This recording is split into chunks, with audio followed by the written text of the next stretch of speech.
What up? It's the Daily Draft after the national title game last night that, I'm not going to lie, did not go exactly how I thought it would. Now it's time to talk about quarterbacks. Michael Penix Jr. last night, that was awful. And that's me putting it as nicely as I can. It was absolutely it was everything that I feared it would be out of Washington. And now I have to completely look at Michael Penix differently. One of the big knocks on Penix, at least when he was at Indiana, was that he was injury prone. He couldn't stay healthy. And now that you've seen this, I mean, this is a guy that, like I said on the ESPN show yesterday, he's been sacked 31 times in 6 years. And this is the first time he played a real-life big boy defense all year long. And they hurt him in the first quarter. It got worse as time went on, but he was legitimately hampered within a quarter. And then by the end of it, he looked like he had been in a car wreck.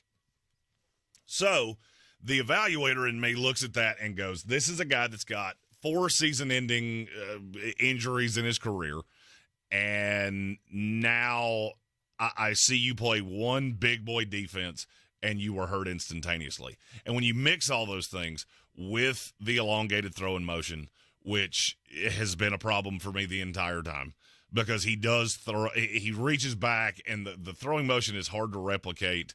It's really long, and that leads to a lot of inaccuracy and difficulty to replicate. That has taken Michael Penix for me from a beginning of the second round flyer to, I'm not going to say I wouldn't draft him. I would not draft him with the indication that he's going to be my long-term fix at quarterback. I don't think he can be a starter in the NFL. Injuries are going to be a problem because that defense that you saw against Michigan last night, he's going to see those every single week. The worst defense you play is better than what he saw last night. And that was with the best offensive line in the country. And that's not an opinion. They won the national award for best offensive line, and Michigan hit him time after time after time after time. Because when Rome Odunze wasn't just running wide-ass open, which he did, but we'll get to that in a minute, then he was holding the ball too long. He was allowing himself to get hit, and it just went terribly. So now I'm looking at Michael Penix Jr. as a late third, early fourth is where my grade on him is going to come in. And I'm not going to say that there are good things about him. He throws a really good deep ball. He's pretty good in a clean pocket. And that's been one of the things that I've really liked about him the entire time, is that he is so good in a clean pocket. Last night, he wasn't good in a clean pocket. He had a perfect slot fade to Rome Odunze, and he just missed it. Straight up, he missed it. And when he missed it, I went to the notes and basically just wrote him off of, this is a kid that's going to be a backup. And I know that sounds like an exaggeration, but this is the biggest game of your life, and he came up smaller than he's ever been. He looked desperate at times when he started to take off and run. They started running power things. That tells me that Ryan Grubb and Kalen DeBoer were looking at Michael Penix going, you can't do it. You cannot go out here and beat this team with 3 receivers that are going to go in the top 90 picks. Jalen McMillan will be the latest of the 3. I would say he goes at the back end of day 2. Jalen Polk, I've got right around 50. I think he'll go somewhere in the mid-second round. And Rome Odunze is a top 10 pick. And even with that, you couldn't cobble together what could even be described as a competent performance in the college football playoff. So for me, that takes Penix out of the discussion. Now, where the discussion goes from there, I thought this was going to be an elite class. When we started grading this and we started talking about this, I really thought that when all was said and done, we would look at this class and it would be 3 franchise quarterbacks. As I have gone through the evaluation, now I'm to the point that you do have 3 potential franchise quarterbacks. You also have 3 potential high-end busts that get you fired. So going through the rankings, a lot of people have Caleb Williams at 1. I don't. And I'm not going to say he's not the most talented quarterback in the class. He's probably got the most raw talent in this class. I just trust him so little. The emotional maturity bothers me, and the fact that he's going to be going to a bad team. If you just look at the top of the draft, there's not really a solution unless he falls where he goes to a stable organization. I would say the high water mark would probably be the Atlanta Falcons, who in our mock draft yesterday, first-round mock draft, I had the Falcons trading up to get Caleb Williams because he would come in with Drake London, he would come in with Kyle Pitts, and he would have Bijan Robinson. I think that's the best-case scenario for him. The more likely is the Bears tap out on Justin Fields. You're going to get half the fan base that believes they should have hung on to Fields, and Caleb Williams and Justin Fields are very similar prospects. I don't have much of a difference between the two, and I didn't even have Justin Fields in the first round. And really nothing has changed. He's exactly the quarterback that I thought he would be. He's really prodigious with his legs, but he doesn't give me much as a thrower of the football. There are some high-level throws. They're just inconsistent. The mechanics are off. He's not a great thrower of the football. You add DJ Moore, and, yeah, things get better. This year, if you add Roma Dunza, it's going to get better. Or Marvin Harrison Jr. or Malik Neighbors out of LSU. It will get better. You put weapons around mediocre quarterbacks, and they will look really good for a period of time. The problem is that you come to a point where you have to pay them.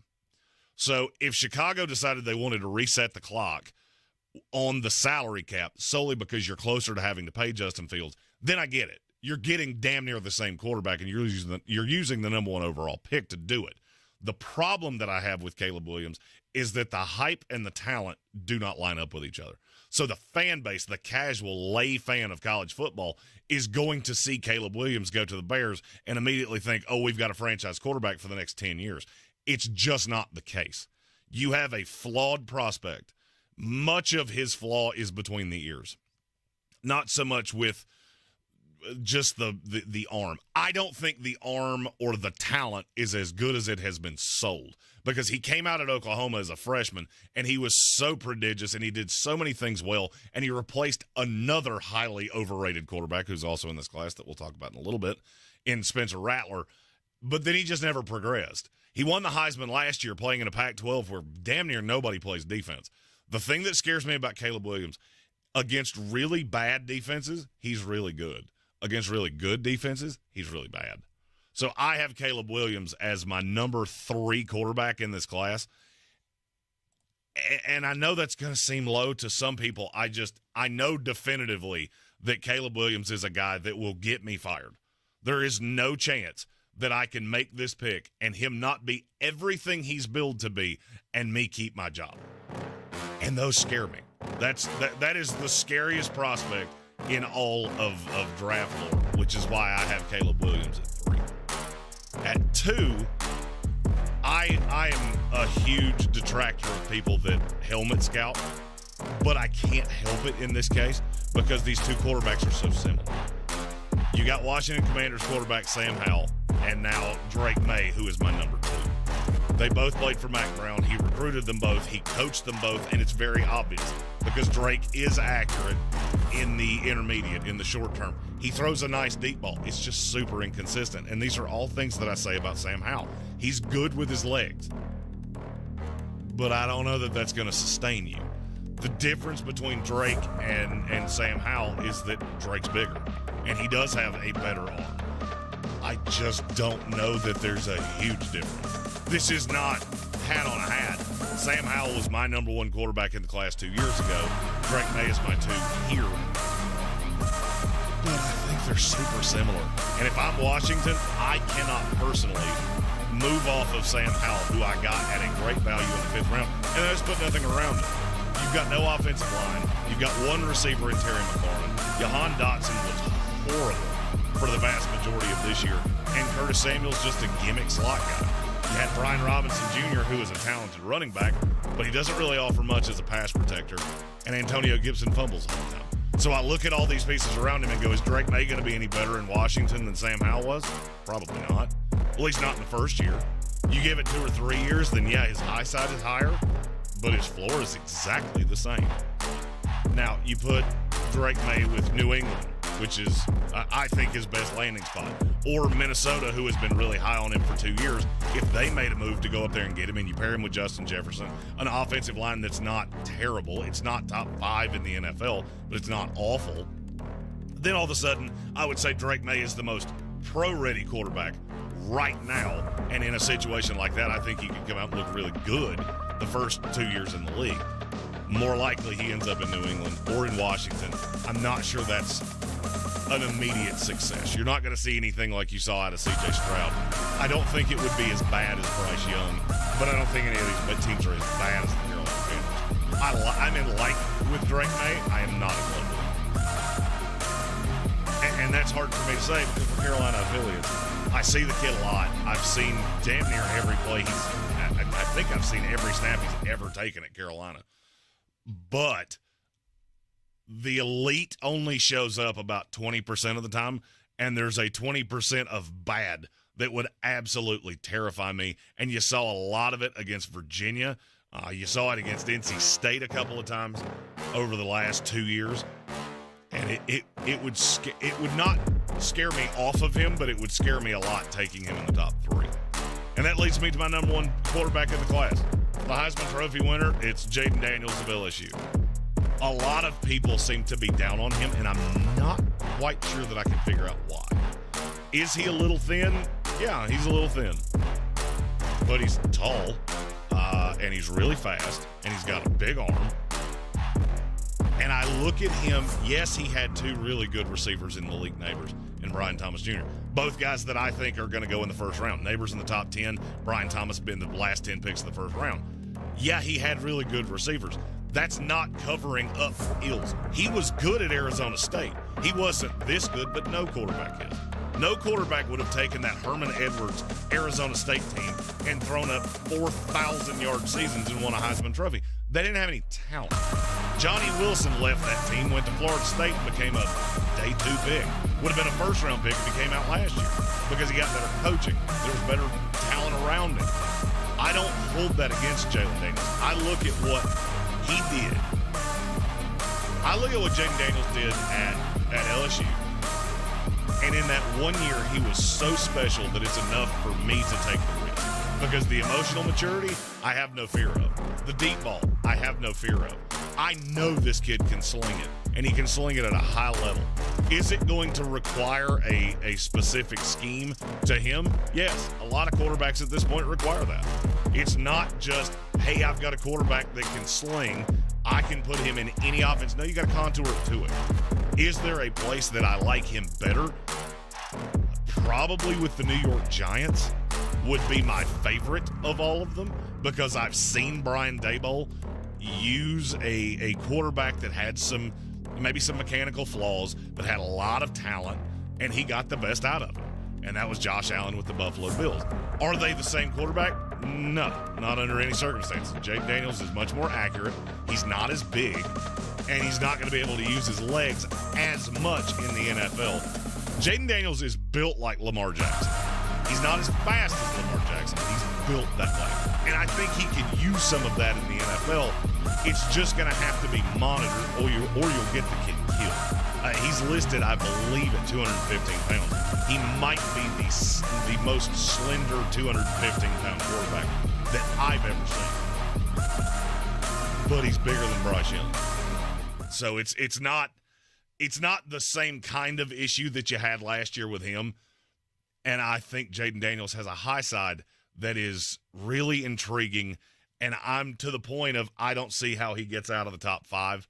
I thought he would be lucky to go in the top 15 until I really started doing the deeper dive as we've gotten to the end of the season here. And now I can't see how he gets out of the top 5. I would say those 3 go in some order 1, 2, 3. I think the Bears are going to trade out of 1 because they almost have to ride with Justin Fields. New England and Washington both take quarterbacks. It's just a question of what order they go in. Now, for quarterbacks outside of the top 3, I'm going to say this as nicely as I can. It gets a little bleak. My number 4 would be Michael Penix Jr., who we talked about earlier. The performance last night was enough probably to scare me off of taking him any earlier than the back end of the third, beginning of the fourth. The medical history is going to be huge. He's got a knee that he's blown out twice. And what I saw last night, a lot of people are going to say I'm overreacting to one game. I'm not, because the medical was a problem anyway. This is the first time I've really seen you get hit and you got hurt. And as soon as you got hurt, you were completely ineffective. Even the most basic of throws, the one to roam on the slot fade, that's a basic throw. That's a throw he made all year long. But did you make it because you were playing back? Did you make those throws because you were playing Oregon, because you were playing USC, and because you were playing schools like that are not prodigious defensively? And the first time you met an NFL-level defense, which is what Michigan has, you were completely mediocre. The other thing that scares me about Penix, the best film on him came when he was 2-3 years older than everybody was playing against. That's the same thing I said about Kenny Pickett. It's the same thing I'm going to say about Bo Nix momentarily. I think he is a career backup. I think he has a role in this league. I just don't think that role is as a franchise quarterback. The best comp I can give you to Michael Penix is Hendon Hooker. I look at him exactly the same way. Yeah, he could be a player. At worst, he's a long-time backup, so there's a merit to making the pick. I just can't make that pick in the first round. 888 Dr. Pepper said after the Texas game, many NFL people were overreacting to that, talking about Penix like he was in that top group, even suggesting that he was the best passer in the class. And I agree with you. I heard a lot of that. The thing about Penix is that the deep ball is so intoxicating, and you see some of the high-level things, and you go, that can translate to the NFL. The problem is that the NFL is not 7-on-7. I firmly believe Michael Penix would be the best 7-on-7 quarterback that you've ever seen. I don't know how he's going to hold up to pass rush. I don't know how his body's going to hold up in the NFL. And that elongated throw in motion, you just add all those things together, and it's death by 1,000 pounds. Last night was damning for Michael Penix, and it cost him a ton of money. Nobody wants to talk about it. Everybody will say, oh, no, it'll be fine. Trust me, talent evaluators had questions in the first place. Guys that work in the NFL, they had questions in the first place. And last night, really all you did was kind of confirm those things. That's the top four. There is one more that I put in that group.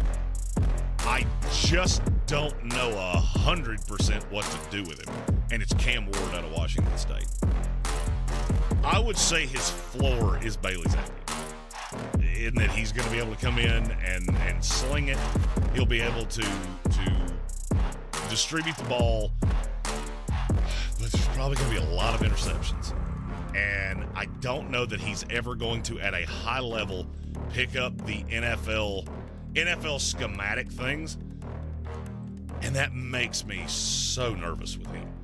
I would honestly be more willing to take the shot on Cam Ward than I would on Michael Penix. Because I feel like with Penix, I know exactly what I'm going to get, and I don't really think there's much room for play in that. There's probably a 3% chance that he becomes a starter in the NFL at some point. With Cam Ward, I would say it's closer to 10. It's not great, but I do have a third-round talent grade on Cam Ward. And then there's just a huge drop-off from there. So that's my top five. Jayden Daniels at 1, Drake Maye at 2, Caleb Williams at 3, Michael Penix Jr. at 4, Cam Ward at 5. Now, you get into the rest of the class, and I would be lying if I didn't say it leaves a lot to be desired.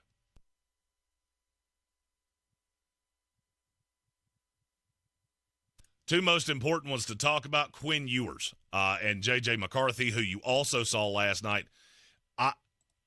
If they declared, and we don't know on either one of them, there is no information here. We've heard that Penix, or Ewers, is planning on coming back to Texas. I don't know that to be true. We've heard that J.J. McCarthy is planning on coming back to Michigan. I don't know if the win last night changes that. It very well may. And if it does, now you almost get into the same problem that we had last year of you've got 3 guys that are at the very top of the class, and then damn near every other quarterback is just a complete lottery ticket. If I had to guess, Red Sea said turn the music down. I don't what there shouldn't be music playing. Oh, there is music playing. Hey, let's shut that shit up. That wasn't supposed to happen. My bad. Still learning the new sound card. So appreciate you, Red Sea, for telling me that. I didn't know that was played in the background. Quinn Ewers is the one that I think could actually upset the apple cart because he is. I think Quinn Ewers is a really good thrower of the football, and I think he can be a good quarterback. It's just going to take some time, and I don't really know how he's going to translate to the NFL game immediately. The fit that I have long seen with Ewers is I could see Minnesota falling in love with him like a poor man's Drake Maye that they don't have to trade up to get. And I would say that's probably his high side. He's more of a long-term play to me. I've got a 4th-round grade on Quinn Ewers right now. I think he would benefit from coming back, putting another high-level year of tape out, and not getting hurt. That's another problem with Quinn Ewers is that he's played 2 years as a starter. He's been hurt 3 times. So the medical starts to become a problem with him as well. I don't think he's going to come out with them getting beat by Washington in the college football playoff. I don't really see a path that he's coming out. Now, the one that's more intriguing to me is J.J. McCarthy. And the win last night is it makes me think that there is a possibility that he comes out. And if he does, a team could fall in love with him. I just don't really understand why. I see nothing in J.J. McCarthy that makes me think he's going to be a franchise quarterback. I see nothing in J.J. McCarthy that makes me think he's going to be even really a high-level backup. Yes, there is raw in him. He's got a good arm. He's mobile. But I just haven't seen it. So Jason Trump asked in the YouTube comments, does he come out if Jim leaves? That's kind of why I'm talking about him, because I don't look at him and think that there is anything – I don't think there's anything with him that really merits being an early entrant quarterback. I think he needs to come back. I'm almost not sure that it wouldn't benefit him to come back if Jim left with Sharon Moore to see if maybe they threw it more without Donovan Edwards, without Blake Corum, and then you really put the onus on him to see if he can do it. This Michigan team's still going to be good next year. The odds came out; they're the second most likely to win the college football playoff next year. So him coming back, I think, would do himself some favors. If he doesn't, then I will say he's a 4th-round grade that probably goes in the back end of the 1st. Somebody falls in love with the arm, he blows up at the combine, and it's kind of like Desmond Ridder. I just look at him and go, "You're being cast as something that you're not." And it never goes well. Those picks never go well, ever. And that's where I see McCarthy right now. It could change in a year, but that's where I'm at right now. Other quarterbacks in this class, Bo Nix. I can't stand quarterbacks who are super mediocre until they are the oldest, most veteran guy on the field. Bo Nix has been the oldest player on damn near every field he's played on this year. And this is the best tape I've ever seen. This is the first time he's ever looked like a draftable quarterback. And that, to me, is the difference between a grown man playing with teenage and young 20s kids whose bodies haven't physically developed. You're so much older, you should look like that. If you're equivalent in talent, you should look way better than all of these guys because you're so much older than them. I have a 5th-round grade on Bo Nix. I'll go ahead and tell you, if I worked for one of these teams, there is no shot that he would be on a team that I had any say in the draft. I've only got 4 more draftable quarterbacks in this entire class. And we'll go back to the graphic here. Sam Hartman out of Notre Dame. I've always kind of had a soft spot for him because I think he could be a good backup in the NFL that could play if he was ever thrust into action. I don't love the fact that damn near every offense he's ever played in was heavily RPO based. I don't know that he can do anything outside of that. He had the elongated mesh at Wake Forest. That's not an NFL concept. It's never going to be an NFL concept. And so that makes me think that he just has a floor. And that floor puts him in the 6th round for me. Jordan Travis, my guy out of Florida State. I love him. I think he's a talented kid. I just don't really think that he's an NFL quarterback, to be really honest with you. He turns his back to the line way too often. That's something that you don't see out of good NFL quarterbacks. It'll get you killed in the league. Then you add in the fact he's coming off the leg injury. That's enough for me to push him down into the 6th. I think he is draftable. I would like him behind a mobile quarterback. I would love him as a backup long-term to Lamar Jackson. I would love him as a backup long-term to Justin Fields because I think he has value in the room. I just don't know that value is going to be on the field.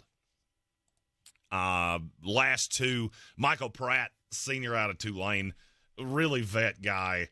There are teams in the NFL that like him better than Cam Ward and better than Michael Penix.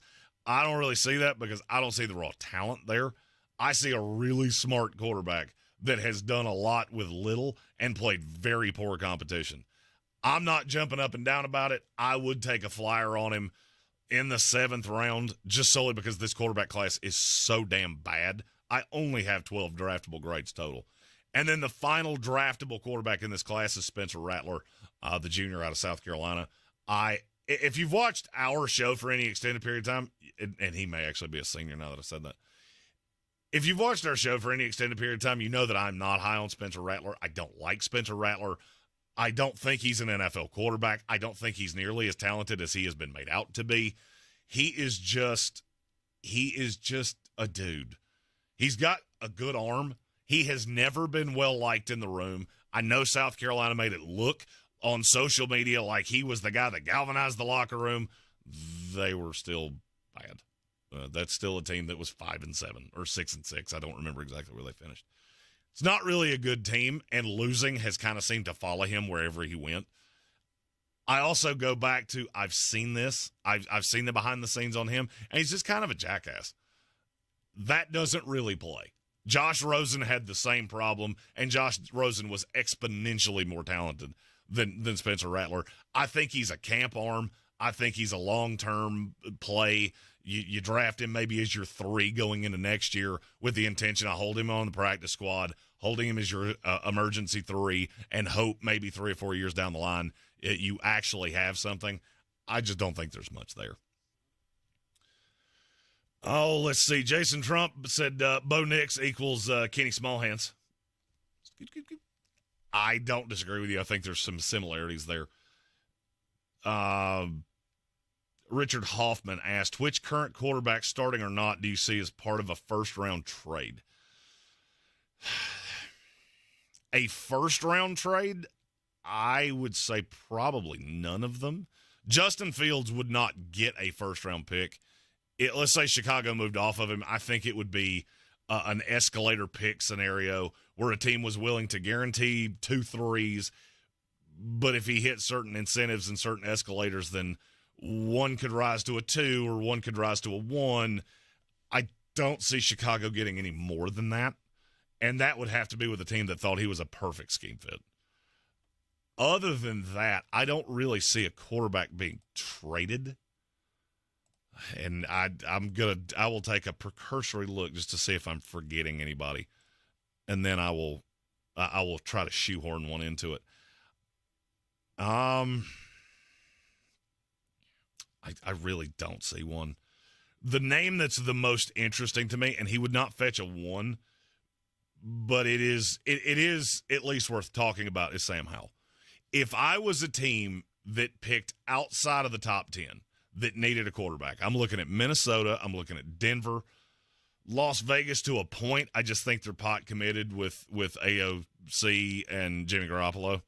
Seattle, Tampa Bay and Green Bay, but I just, Baker and Jordan aren't the solutions. And no, I still don't believe in Jordan Love, but we'll get into that in a different episode of this here show. The Rams, any of these teams that could use a long-term play at quarterback, I'd be calling Washington.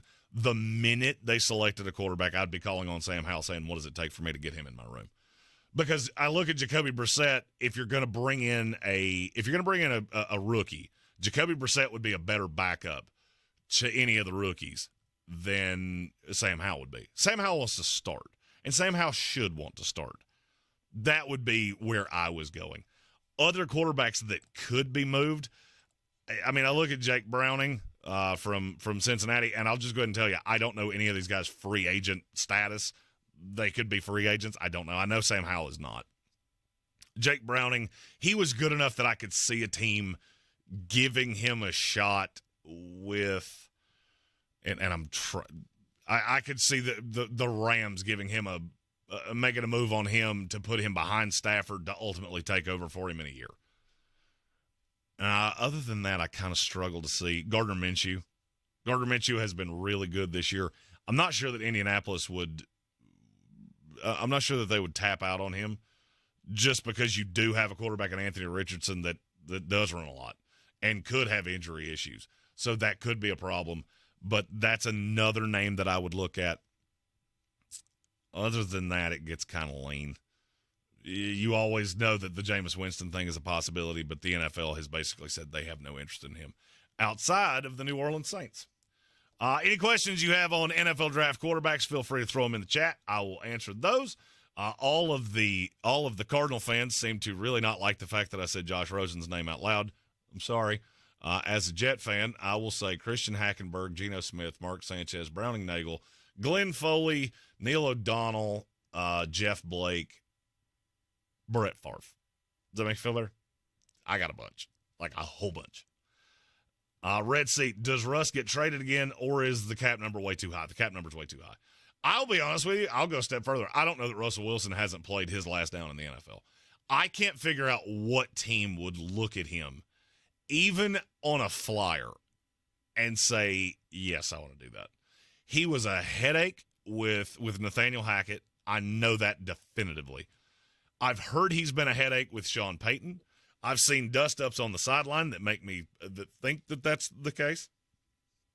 And I look at how much money Denver's getting ready to eat to get off of him. And I don't think he's taking a $5 million deal. I really don't. I don't think he is taking a deal to come in and be the vet starter ahead of somebody like Cam Ward or ahead of somebody like Quinn Ewers or anything like that. There are teams that I think might have a little interest, but it would be at such a low number that I'm not sure he's going to be interested. I mean, Russ has other interests.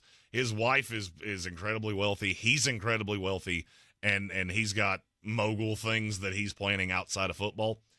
I don't really see a path. I think Russell Wilson is done. And that opens up a whole nother discussion of, is Russell Wilson a Hall of Famer?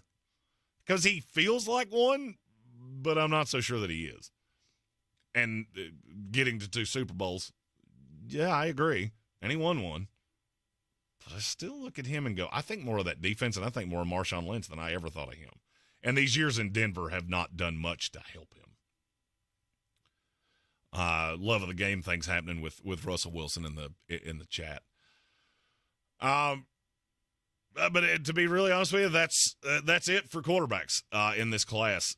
If anybody has a name that they would like to hear, feel free to chuck those in the chat, and I'll answer those. 888 Dr. Pepper said, I know you're a Jets fan. Are there any other teams you pull for? I'm going to be honest with you. So I love the Jets. The Jets is a bond that I've always had with my dad because we're both Jet fans. At this point, working in this, I have friends that work for practically every team in the league. So I don't pull against anybody. There's kind of a misconception that people in the media have their favorites. We do. It's not really the team, though. It's guys. So like Champ Kelly with the Raiders. That's one of my guys. In terms of somebody that I know well enough and I really like. I am dead in the wool that he needs to be getting a GM job. So I low-key find myself rooting for the Raiders. That's really more where that falls in. I don't root against anybody. I don't dislike anybody. There are certain coaches that I don't like. There are certain teams that I watch. At Philadelphia, I've thought that was eye broccoli for months into years. So, and Jason Trump said Florida State and West Virginia. One's my school and one's my school. So that's he is right there. Those are my two schools in college football. But even in college, I found myself last night. My wife asked me multiple times, "Why are you so invested in this?" I'm really not.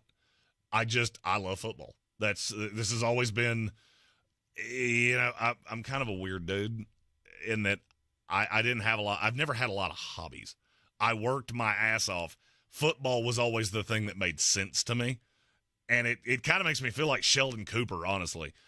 There are so many things like Taylor Swift. I do not understand people going to a Taylor Swift concert. I would literally rather take a razor blade to my left ankle than spend my time doing that. I just don't get it.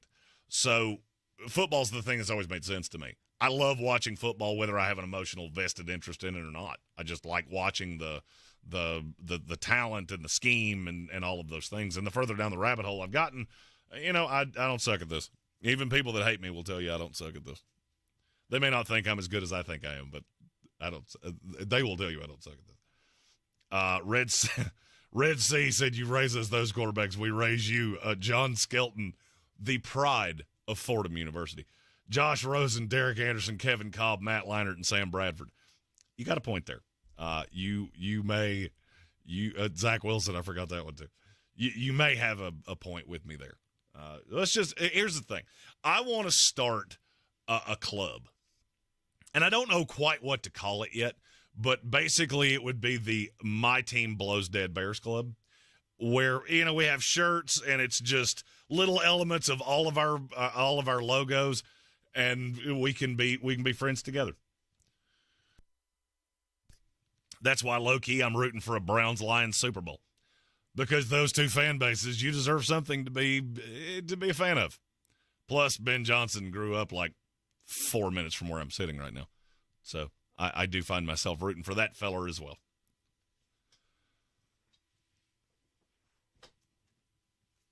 Red C said we really traded Dominic Rodgers-Cromartie for Kevin Cobb. Yes, you did.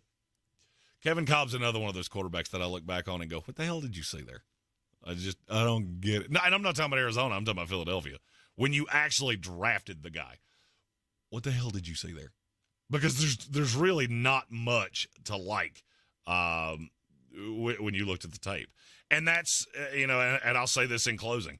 That's really a good point to quarterbacks. I have a problem as an evaluator of teams drafting quarterbacks just to draft a quarterback. If you need a guy for 1 year, there are better players that you can bring in for 1 year. Joe Flacco is a perfect example. He's taking the Browns to the playoffs. That's a better quarterback for 1 year. If there's nothing to the long-term prognosis, Bo Nix ain't getting any better. He'll be 24 years old before he takes a snap in the NFL. He's not getting any better. And if he does, it will be so fractional that it's not really going to change the grade. So why the hell would I waste a first-round pick on that? What he is right now is not a starter in the NFL. So why would I waste a pick on that?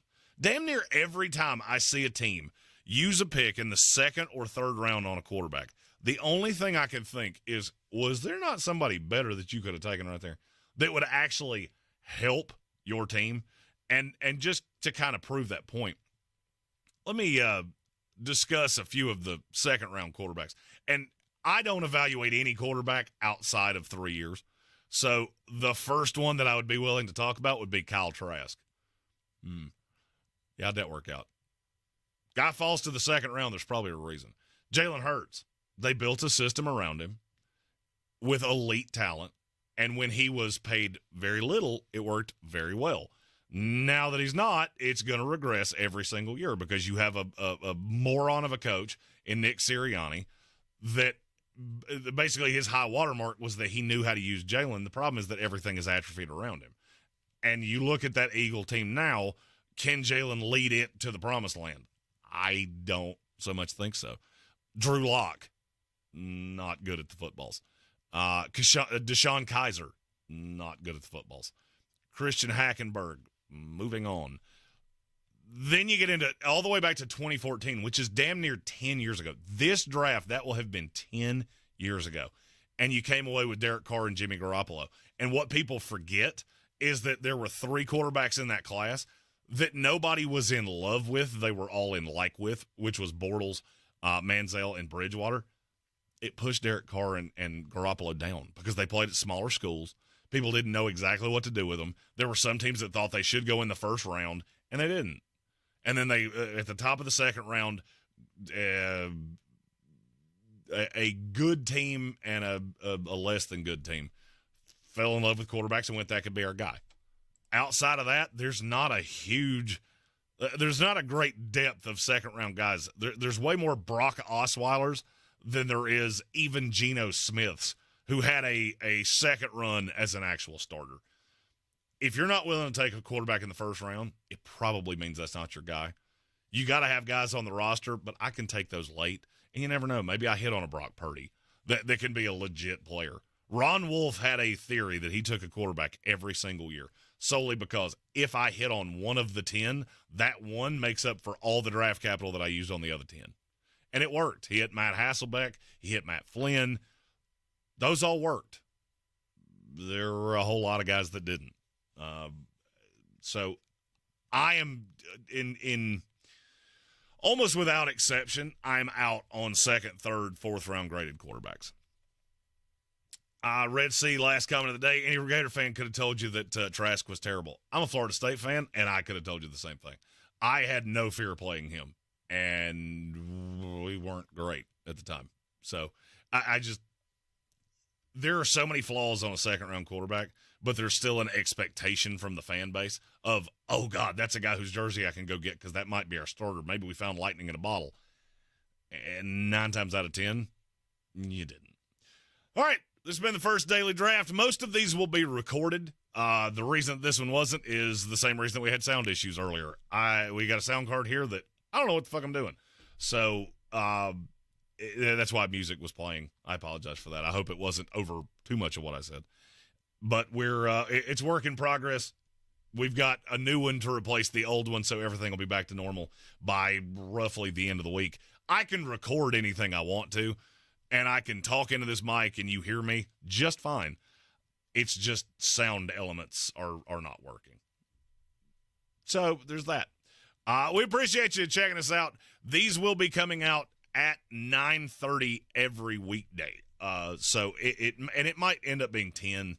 We're going to tinker with it. We got a lot of people that watch us on the West Coast, so don't want to do it so early that you're blowing up their notifications at 7 o'clock in the morning, but also don't want to do it so late that it impedes the afternoon show, which will be starting in roughly 100 minutes right here on the YouTubes, on ESPN Radio in Asheville, and on the iHeartRadio app, no matter where you go. So I'm going to go prepare for that, and I will see you in just a little bit.